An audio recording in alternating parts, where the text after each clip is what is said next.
శ్రీమాత్రే నమః. ఈ వీడియోని చూస్తున్న వారు తప్పకుండా లైక్ చేయండి, సబ్స్క్రైబ్ చేయండి. వీడియోని డైలీ ఫాలో అవుతూ ఉండండి. పూజలో అస్సలు వాడకూడని పూలు ప్రతి ఒక్కరు కూడా రోజు పూజ చేస్తూ ఉంటారు. అలాగే దీపం పెడుతూ ఉంటారు. అలాగే పూలు పెట్టి దేవుడికి పూజ చేయడం సర్వసాధారణమైన విషయమే, మనం పాటించేదే. కానీ పూజ చేసేటప్పుడు ఉపయోగించే పూలు గురించి మాత్రమే ప్రతి ఒక్కరూ తెలుసుకోవాల్సిందే.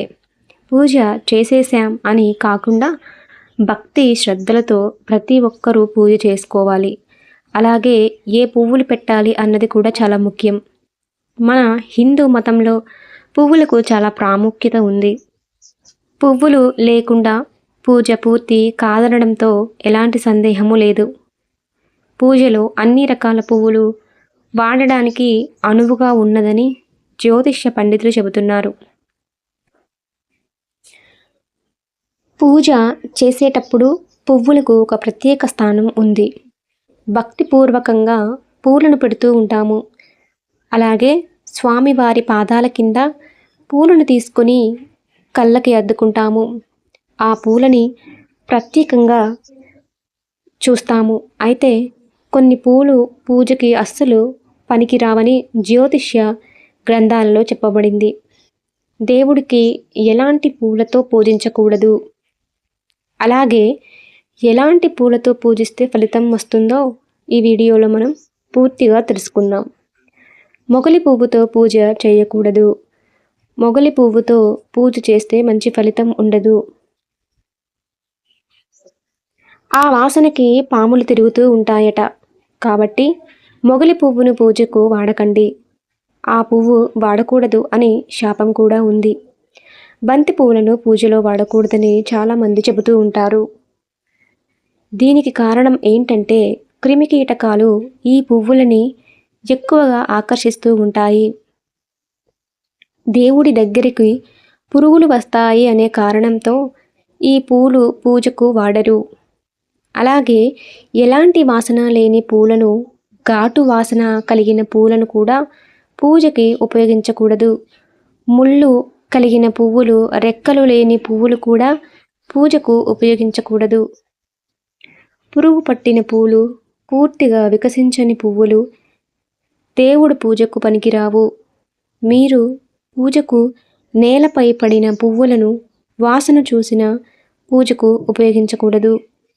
సాయంత్రం పూట మొక్కల నుండి పూలు కోయడం మానుకోవాలి. ఎందుకంటే మొక్కలు విశ్రాంతి తీసుకునే సమయం అది. నీళ్ళతో కడిగిన పూలను పూజలో పెట్టకూడదని పండితులు చెబుతున్నారు. పారిజాత పూలు తప్ప మిగతా ఏ పూలు కింద పడినచో అవి పూజకు వాడకూడదు. అమ్మవారి పూజకు జిల్లేడు పూలను, పారిజాత పూలను వాడకూడదు.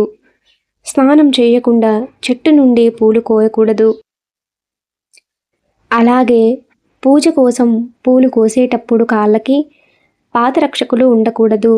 శ్రీ మహావిష్ణువు ఎట్టి పరిస్థితుల్లో ఉమ్మెత్త పువ్వు పెట్టకూడదు అని పండితులు చెబుతున్నారు. చేపట్టిన పనులలో తరచు ఆటంకాలు ఎదురవుతుంటే ఆదివారం రోజున సూర్య భగవానుడికి ఎర్ర మందారాలతో పూజిస్తే ఆటంకాలు తొలగిపోయి మంచి విజయం సాధిస్తారు.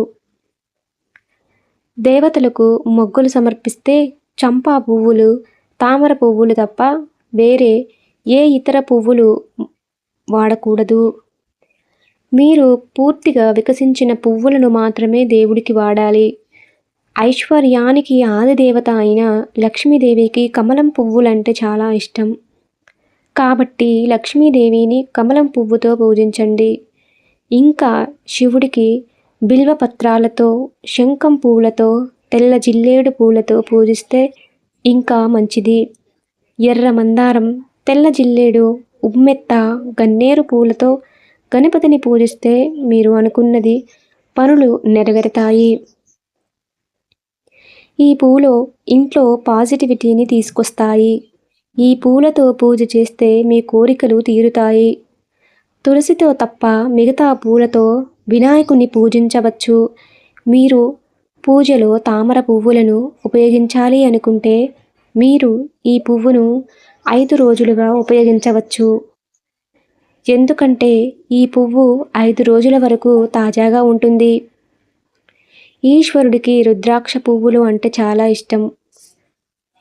పొద్దుతిరుగుడు పువ్వుతో దేవుళ్ళను పూజిస్తే మంచి జరుగుతుందని పండితులు చెబుతున్నారు.